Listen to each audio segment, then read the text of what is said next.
Good afternoon. My name is Bert de Houwer from F-Secure and thank you all for having me. This webinar is concerning F-Secure Business Suite Premium version 12.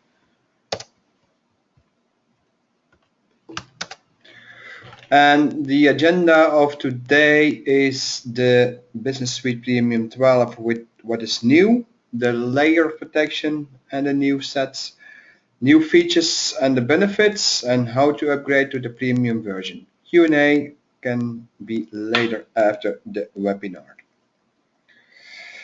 Before I continue, I just want to announce again that we as F-Secure has the award. It's it's a fourth year in a row that we have this award about avtest.org, which is an independent test organ doing regular basis tests about all the competitors and ourselves. So we won this award. We are very proud about that. The Business Suite Premium, what does it contain? It contains the virtual security. And before I continue, what is a virtual security? It's a scanning and reputation server, so it's a virtual appliance.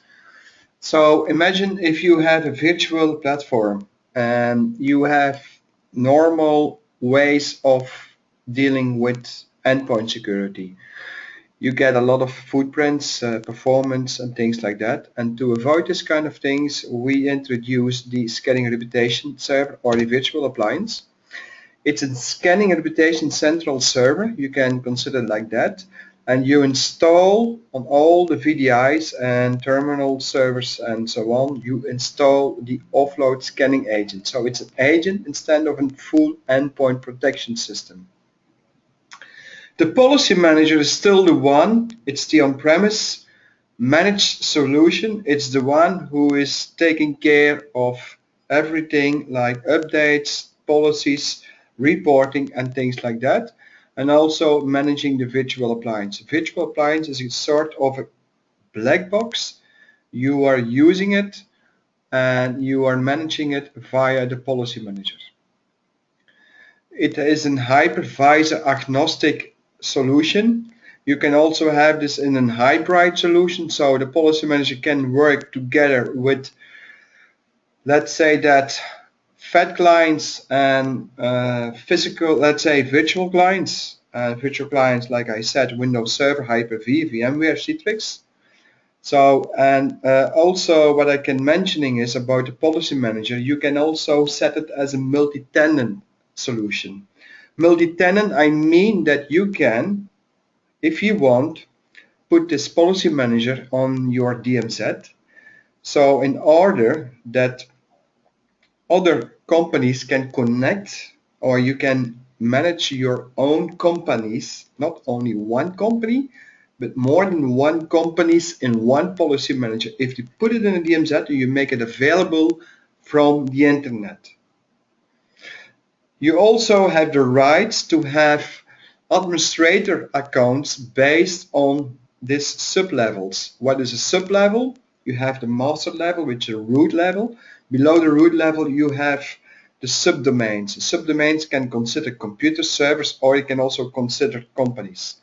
And based on these companies or sub-level servers and workstation security clients, you can, if you want, you can define administrator accounts specific for that domain. And also you can give them read-only access. Continue with the Business Suite Premium. We have also SharePoint. So within what is included in the Business Suite Premium is virtual security. Next is SharePoint. So it's SharePoint compliant. So you can install the email and server security on your SharePoint. EMC storage. So you can install as well email and server security premium on an EMC storage environment. Regarding software updater, so you also can in email and server security premium install on an Exchange server, which can also update all the sort of software like Windows environment, and third-party software like Adobe, Java, and so on.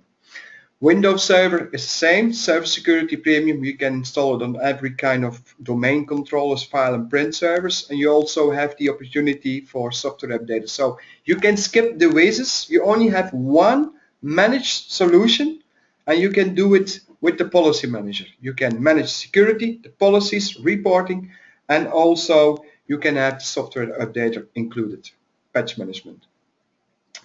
Citrix and terminal servers as well, you can use the Server Security Premium for that.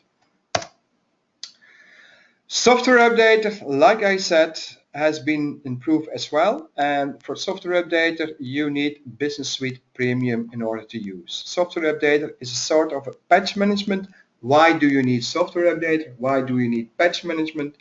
85% of the infection has been taken by vulnerabilities. So please bear in mind that only AV, it's not enough. You need as well a sort of a patch management. What is the benefit of this solution? You have two-in-one solution. You don't need a third-party patch management system. You have one system who can manage them all. Concerning the Workstation Client Security Premium, the difference is that it has also software updater for your clients, so transparency for the users, no unknowing pop-ups anymore, connection control, which is a new feature, web content control, web traffic advanced protection, and Windows 10 support. I will come later on this kind of topics. Regarding the layers of protection, so what kind of layers do we protect? And here you see already the difference between premium license and the standard. The BusinessSuite standard doesn't has connection control, doesn't has web content control, doesn't has advanced protection, and even no software updater. So bear in mind, premium has some real good benefits.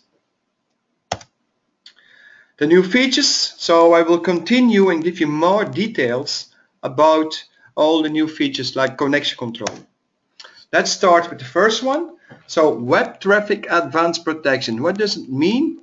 It will allows you or disallows you to use websites who has third-party components behind, like Java, Flash, Silverlight, and so on. So you can stop them to be downloading, as you may know that in some cases, or you may know that mostly this kind of third-party components are vulnerable because they are not always up to date, and even if they are up to date, it doesn't mean there is no vulnerability. So you can block them. Yeah, you can give them as well, so let's say that, some exclusions. So if you want to exclude a website which is taking care of, which has some third-party components like Java, Flash, or whatever, you can allow them. How you do it? As you may see, this is the policy manager, and within the settings you have the web traffic scanning module, and there you have the advanced protection. You can include content types or you can select whatever. If you want, I can show you quickly. Here it is. Let's log in.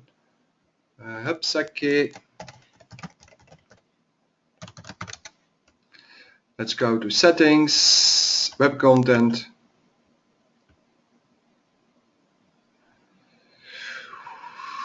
Oh, where it is, sorry, it is here, over here.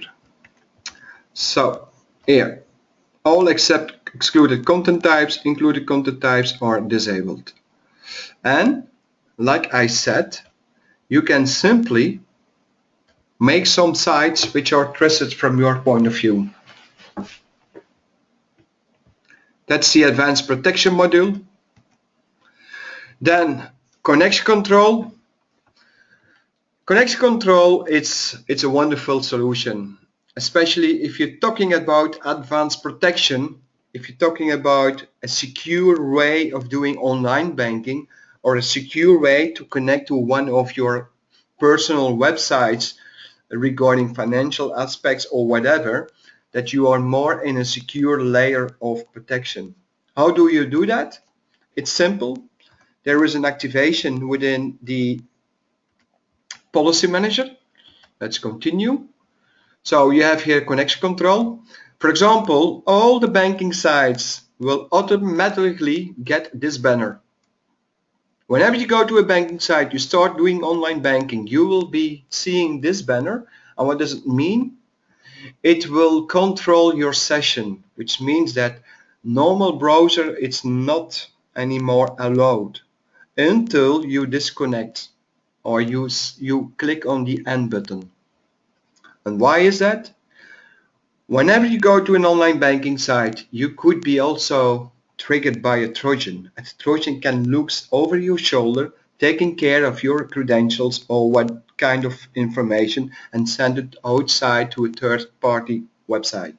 So to avoid that, you enable the connection control and you are free of Trojans during your session. So here it is. Also, there is a more advanced mode about connection control. So let's go the advanced mode. Here it is.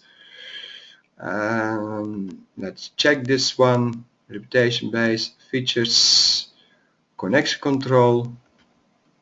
Okay. You can also lock it, so the user is not allowed to change the setting. Privacy protection. Here you can exclude websites, like in this case is a Salesforce. It's my personal Salesforce I'm using, and this means that whenever I go to Salesforce, I am a little bit more secure than ever before. Like I said, it's easy to configure. You can set it mandatory that no one can change it. I do it from the root level, so it counts for every kind of system. Then talking about web content control, which means web content control, it's all about categories. Like you have about 28 categories from abortion till banking, auctions, alcohol, tobacco, adults, advising, ad serving, and so on. So I can block them all, but there is also a big benefits, because why you should do that? First of all, to avoid more and more malware sites to be triggered. You have the drive-by download. So if you go to a website which contains malware, it could be possible that you just simply visiting that website, you could be already infected. So to avoid this kind of things, you avoid better this based on categories, and also for a higher productivity for the user. Because I don't think that users need to go to Facebook during the work.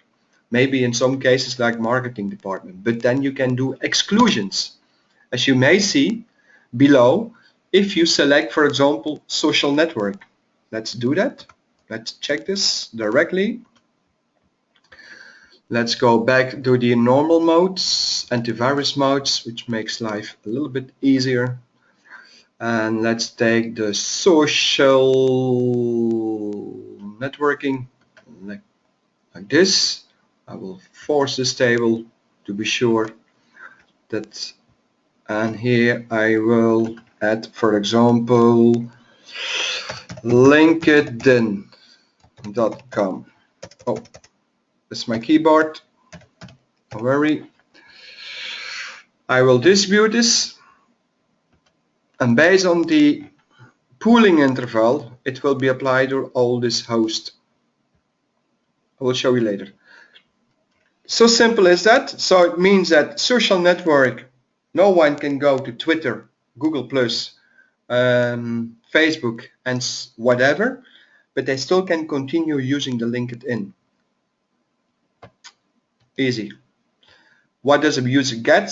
He gets the website is blocked. You also are able to customize the text as far as I remember. If not, I'm sorry about this. Let me check about this if I can change it right or not. One moment please. Yeah, I have to see it later on. It is not that important. It is good to know that the productivity is higher with web content control.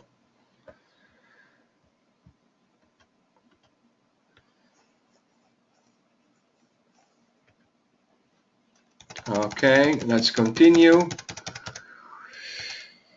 Okay. Then, talking about automatic and scheduled backup. So nowadays it's possible to have an automatic and a scheduled backup based on daily basis or weekly basis. How it looks like? It's quite easy. When you go to tools, you go to, I believe, server configuration, backup. Here you can enable backup. You can set it weekly, daily. You can specify a day, you can specify the time and your number of backups keep, or you can keep them all.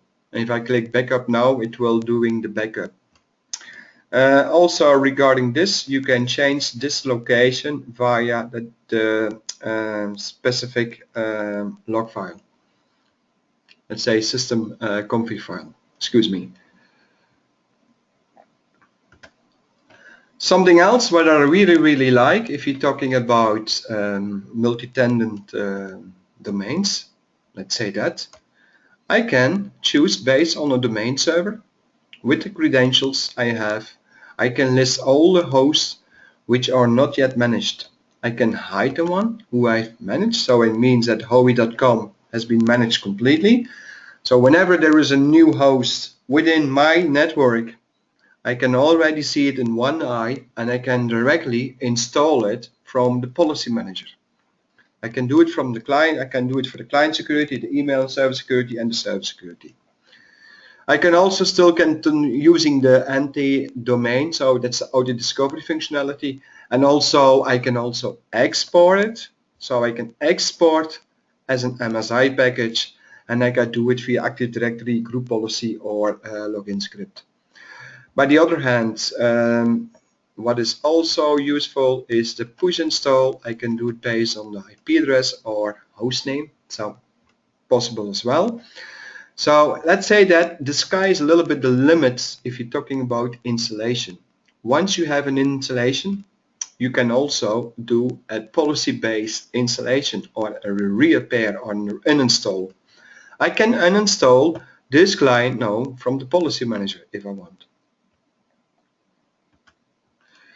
Policy manager based alarms via email, it's also new, and how it works, it's very simple. Do it, let's check, this is the other one. It's always at the server configuration, server alerts. I specify my email address, or I can set multiple email addresses as well. Once this is done, I get all the alerts about the policy manager, like AV database or dates, outdated or new host waiting to be onboarded. If you don't have, for example, import rules, yes, if you don't have this, then it will be already mentioning here, but if you are not notified, you have to look always to the policy manager. And it will mentioning in here, new host. But if you have this new feature on, like email alerts, then you receive an email alert whenever there is a new host who is waiting to be imported. Alarm forwarding, CEF, so it's also some improvements about CM. So it is also CM supported. The logic is also a little bit well structured, so it's a little bit improved as well. Software update improvements, that's something what I really like about it. It's, for example, here I have some important security updates, some non-security updates, but some of them I don't want to see that it's going to be updated. For example, if you have Java and you have an older version, because your application is working with the older version of Java, you will not see that things are going to be updated if user is going to complain that it's not working anymore. So what can you do? Quite simple. Sorry about all the explanation. Simply, I exclude it from installation. So simple as that. And it's excluded. I can choose also all, security updates, critical ones, or the important ones, or the criticals, or the none of them. So normally I choose all, and I select exclusion. So what else? It's important to know that Windows 2003 is not anymore supported. Client Security 12, no Windows XP supported anymore. Antivirus for Workstation, you can change it to Client Security Standard for free. So keep that in mind. If you have customers still running with Antivirus for Workstation, you can move them directly to the Client Security Standard until the end of the current subscription date, of course. How to upgrade? So simple as that. You upgrade it, first of all, you have to choose your license, BusinessSuite Premium or Client Security Premium, Server Security Premium, Email and Server Security Premium. And you have to consider that settings, first of all, you have to consider all your settings because the new Policy Manager server has also some new features, so new settings as well. Define them well before you are doing the upgrade to the clients, to the host. How to do it? If you go to the installation tab of the Policy Manager, once you have done all the settings correctly, you simply select, for example, in this case, the Client Security Premium to upgrade it from an older version. Next, wizard, key code, you select the components. Remember, if you select offload scanning agent, then you need as well the scanning and reputation server. Bear that in mind. You can select the language. Here you can select the Policy Manager server URL or even also the port number if this is necessary, if you change the port number by default. Custom host properties. Yes, it makes sometimes easier to import it to your correct policy domain tree, and you can customize these properties as well. An installation conflicting software, you need it, so that's recommended. So in order that it will delete or let's say uninstall the previous version, and then it will start installing the new version. Here's the start options, restart options, and this is what the user will see below. It's a banner and it will mentioning that there's a new installation going on. So once you have distributed, installation will start. It's a policy-based installation.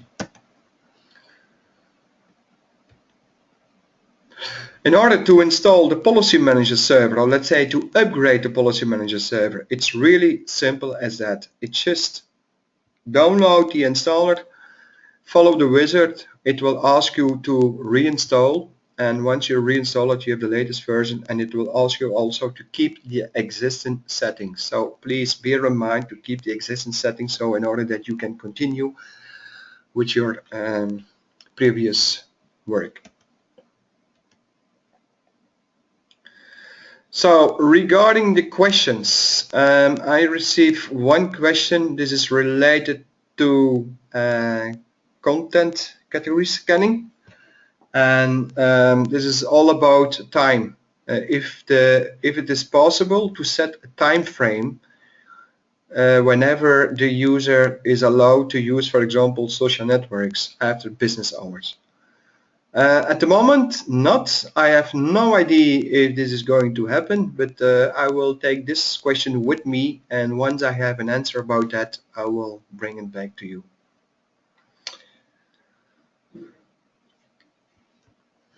Next question. Let me check. Hold on, please. I have to check the questions as well.